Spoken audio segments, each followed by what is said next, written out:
Well, good morning, all you cool cats and kittens.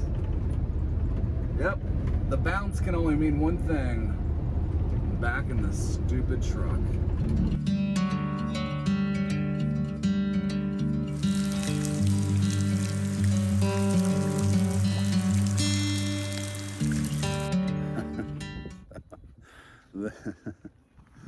Oh. This is where country living plus TJ becoming a man, I guess, comes together. Y'all, I just had my second snake encounter out riding the bike.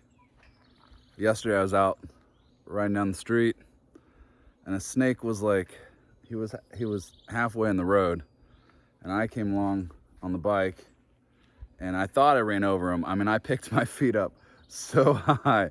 I didn't know I could do that. I thought I ran over him. I didn't. Came back, took the pictures and the video of him. Pretty sure he was just a corn snake. No big deal. Today, out riding, and I was coming home, trying to turn in my driveway. Same scenario, except right in front of my freaking driveway. And this time, I was almost positive I ran over him. I mean, I don't see how I didn't run over him. And I came back, turned around, came back.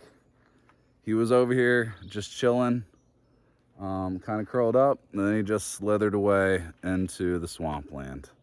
I mean, like he was never here. Y'all, I mean, snakes. I mean, look at me, I'm on paranoid now. I mean, even Indiana Jones didn't like snakes, right? I mean, every man has his weakness. Mine are snakes and spiders. I'm sorry. But holy crap. I mean, that was a close one. And I mean, I've had 2 conversations this week. Both of them have brought up deadly ass snakes in the area. Water moccasins and then timber rattlesnakes. This dude, his son was carrying a shotgun around because they just had an encounter with a timber rattlesnake that got away. I'm like, oh yeah, you know, trying to act like that's the norm, because I guess it is the norm. I mean, it was in the road, y'all. I'm pretty sure I ran over it. It may come back to eat me, I don't know. There's probably more. That snake looked differently. He was marked differently. You tell me, what do you think? I don't know if that was a corn snake. I don't know what that was. There's a million different kinds of snakes. But there's like 4 or 5 here in Georgia, especially in this area, that can kill you. So, time to move. So I was told I don't document enough, so here I am. TJ took Maddox back to Alpharetta today, and he's going to be living with my parents this school year to finish out his senior year of high school up at his high school in Alpharetta that he's gone to with his friends that he's known since middle elementary school. So I understand that, but I'm gonna miss them. So it was a little emotional this morning. They got a U-Haul to take to drive him up there and to get the final load from Alpharetta. So we're gonna have more boxes, just what we need. At least all the boxes that we do have are cleared out. So the laundry room is completely filled with empty boxes, so we got to break them down. So right now I'm in my shed and I am painting this piece that Kimberly had left. It actually works perfect in here. Sorry, I'm not good at this. Let me try to set this down somewhere and see if that works. So I got photography background to line all my walls up with, so that way, since lumber is ridiculously high right now, so we're gonna skip the insulation and just do that for now. But I'm hoping once I get everything ready that I can have customers come in here. Now, if they want to brave the 9 minutes on a dirt road, sand road, I don't know, we'll see. But at least I'll have a place to display all my finished products so I can take pictures and try to sell it that way. So I have chalk paint, and I decided I have this really cool rug. So I wanted it blue. So I tried doing it with my alcohol inks and my mica powder that I have for my resin. Yeah, that didn't work. It like ate it up.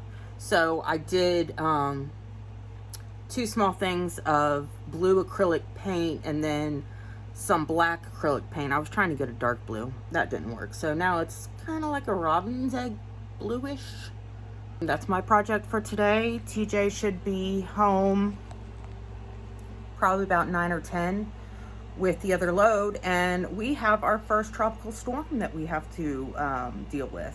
I don't know how that's gonna, I mean, we're used to the torrential downpours, so it's just the wind portion. We'll see. All right, let's see who learns how to do it next. There's Baby. Baby's the smallest one, and then that's Petunia, and then we got Red and Scarlet. Red is the one that's on the bottom step. Why is this not focusing? That's Petunia, you do it. Go, Red, go. Look at you go. don't look at me. No, See? you got it. Y'all got it. Oh. Look at y'all practicing those flappers. I know I look like Halloween right now. It's the chicken's heat lamp, and the fan blowing in my hair is not for aesthetic purposes. It's to keep the gnats away. TJ is on his way back from Alpharetta to get the last load, which he said he wanted to kill whoever's idea this was. I think it was mine. So yeah, a little worried about when he comes home. But in other news, we have a hurricane coming towards us. I'm sure it'll be tropical storm by the time it gets to us. This is a new one for us. Welcome to South Georgia. All right. Good morning, all you cool cats and kittens. So, in today's episode of No Mac Farms, I got in last night about 1:30. I've never been so ready to be home. I just woke up, so pardon the great look I have going on. We are waiting for the first arrival of Hurricane Elsa. It's just south of us, and this will be our first hurricane. So it is going to make landfall a little bit before it reaches here. Hey. Yeah.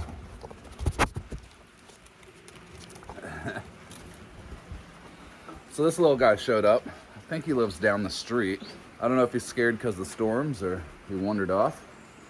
I've tried to call the number on his collar, no avail. He's hanging around, doesn't want to go anywhere. So I'll just let him hang out on the porch till his owners come. So first hurricane, we're as prepared as we can be. We don't have a generator yet. This one kind of threw us off guard a little bit. We've been so busy. So obviously we need to get a generator after this storm. We haven't been here for a big storm, and a little nervous, but best you can do is be prepared and go from there.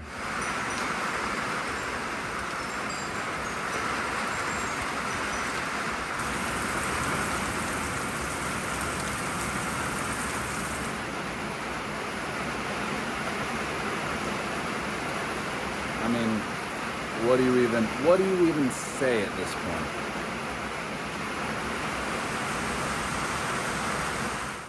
I don't know about anyone else, but in this house, when we make nachos, we make barbecue nachos. It's got to be Sweet Baby Ray's. It's weird. I think it's a northern thing, but this is the only nachos my kids make now. On another note, our freaking moving truck is stuck. All right, so current situation. I'm telling you at the same time I'm telling her. So I called U-Haul, roadside assistance. I don't think people are capable of like making decisions or like really understanding. I don't know. I told her what the situation is. The truck is stuck in our yard, trying to unload. But we also have a hurricane that's literally about to come down on us. So I don't know if now's the best time to tow it out. She proceeds with the roadside assistance and tells me that we're gonna have to pay $300 when we drop off the truck because it's not covered out here. This is in the truck that you almost died in. Yeah, which is the other fact. They don't even know all that, and I was already going to complain about the safety of the truck. Now it's stuck, and we have to turn it in tomorrow. So I gotta call and talk to somebody that's capable of understanding the situation and that we need to extend our rental probably. And we don't need anyone to try to even get this truck out until at least tomorrow. Our roads aren't even gonna be drivable in about an hour. Yeah. So then what? He gets stuck, like it's a nightmare. There's a hurricane coming. I mean, it's Always an adventure. So yeah, U-Haul, we contacted U-Haul yesterday as the storm was coming down, and they were gonna send somebody out to get it unstuck. I canceled that. I said, there is no need to send somebody out here in the middle of a hurricane to try to get this truck unstuck because we're not unloading in the middle of a hurricane. Tow truck's on the way, and yes, we still have to pay for it ourselves because we don't live on paved roads, so apparently it's not covered. Hopefully they can get the truck unstuck and we can get it unloaded today and all will be well.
So this is the aftermath of the U-Haul getting stuck. You know, it wasn't so bad when it's back there in the corner of the property where nobody sees. Kimberly, I'm sorry. If you're watching this, I'm sorry. I'm gonna try to fix it. Eventually grass will grow back. Ugh. And on top of that, I got this bull honky. All right, well, we're not too far from being done. It's mostly just furniture right now. Currently loading up Callie's truck to take everything back to her shed. We've stored all the Christmas stuff and Halloween stuff up top. And I may have to do another dip in the pool. It's hot. It's always hot. I gotta stop saying it's hot. It's just always hot. What you doing? Making Dutch apple pie for our first guest tonight. Even this isn't just for me. No, not just for you, but I'll make you something.